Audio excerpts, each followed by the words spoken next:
हजारीबाग भी जाऊंगा, मैं वहाँ डंडा बांधूंगा, मैं रावण भी मनाऊंगा, लेकिन डीजे के साथ नहीं मनाऊंगा। सुप्रीम कोर्ट के नियम को जो तोड़ेगा उस पर कार्रवाई भी होगी। कौन सा भगवान आपका जो सुबह शाम आपको बुलाना पड़ता है भाई, और हमारा जब डीजे बजता है आपका भगवान भाग जाता है भाई। अरे ये आखिर चल क्या रहा है? अगर समझ में नहीं आता ये चल क्या रहा है। डॉक्टर इरफान अंसारी डीजे का विरोध कर रहे हैं क्योंकि वो झारखंड का स्वास्थ्य मंत्री है। उनको झारखंड के लोगों का स्वास्थ्य का फिक्र है।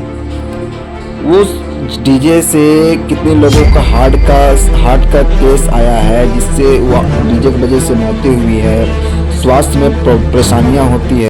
सुप्रीम कोर्ट ने डीजे पर देशव्यापी पूर्ण प्रतिबंध नहीं लगाया है, बल्कि ध्वनि प्रदूषण कानूनों के आधार पर उनके उपयोग को विनियमित किया है।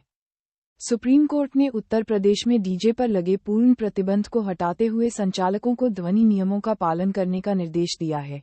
वहीं झारखंड और ओडिशा जैसे विभिन्न उच्च न्यायालयों ने ध्वनि प्रदूषण को कम करने के लिए जुलूसों के दौरान उच्च ध्वनि वाले डीजे पर प्रतिबंध लगा दिया है। झारखंड का पूरा आवाम का जिम्मेवारी है। अगर वो विरोध कर रहे हैं तो किसी धर्म को लेकर विरोध नहीं कर रहे हैं, लेकिन यहाँ पे क्या हो रहा है, इनका धर्म को लेकर लाना है, मतलब कहीं का बात कहीं लेके जाना इनका एक काम बन गया। बताइए, कहीं के बाद कहीं लेके जाना इन लोग का एक रवैया आ गया है कि ये अब इरफान अंसारी एक मुसलमान है, अब मुसलमान है तो डीजे के खिलाफ बोल रहा है, डीजे के खिलाफ बोल रहा है मतलब धर्म के खिलाफ बोल रहा है, और धर्म के खिलाफ बोल रहा है मतलब कि हिंदू के खिलाफ बोल रहा है। तो तुम अपने में लोगे, धर्म पर लोगे तो सिर्फ तुमको नाम ही नजर आएगा, इरफान अंसारी एक मुस्लिम है और हमारे हिंदू धर्म के खिलाफ है। अरे भाई, वो स्वास्थ्य मंत्री है, स्वास्थ्य मंत्री झारखंड का जिम्मेवारी है उनके पर। अगर किसी तरह को मौतें होती है डीजे की वजह से, उनको जवाबदेही है, उनको जवाब देना पड़ता है। जवाब आपको नहीं देना है, आपको सिर्फ हिंदू और मुसलमान करना है, इसके अलावा तो आपको करना नहीं है। आपको तो बस अजान होती है, अजान का सब हमेशा तुमको दिक्कत होता है। तुमको नमाज अगर मस्जिद फुल हो जाए तो बाहर आ जाए तो बोले रोड में नमाज पढ़ने में दिक्कत होता है। मतलब किसी कहीं का बात कहीं तीर के ले जाना, भाई सिर्फ नफरत फैलाना है। तुम नफरत के अलावा कुछ जानते ही नहीं हो। इतना नफरत लाते कहाँ से हो भाई? इतना नफरत कहाँ से लाते हो? मतलब इतना नफरत करने की क्या जरूरत है? इंडिया में, पूरे इंडिया में कई मजहब के लोग रहते हैं, आज तक तो कोई परेशानी नहीं हो रही थी।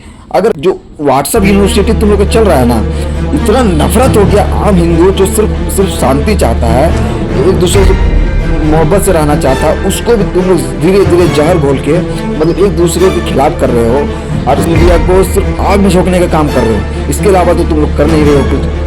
तुम इरफान अंसारी क्या बोला है बताइए? इरफान अंसारी सिर्फ और सिर्फ डीजे का विरोध किया है, किसी धर्म का विरोध नहीं किया है।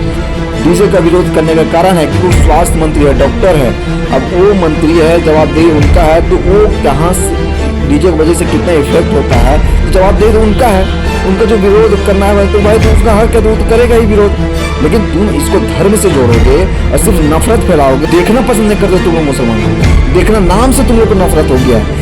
मुसलमान को देखते ही तुम लोग को नारा याद आता है, मुसलमान को देखते ही तुम लोग को मजहब याद आता है। मतलब इतना नफरत मत करो। स्वास्थ्य मंत्री डॉक्टर इरफान अंसारी, उसका क्या मनसा है, वो मनसा का समझो। वो मनसा क्या बोलना चाह रहे हैं, किसी धर्म के खिलाफ है या डीजे के खिलाफ है? डीजे के खिलाफ है तो क्यों खिलाफ है, लेकिन ये समझना नहीं, लेकिन तुमको धर्म से कनेक्ट करना है।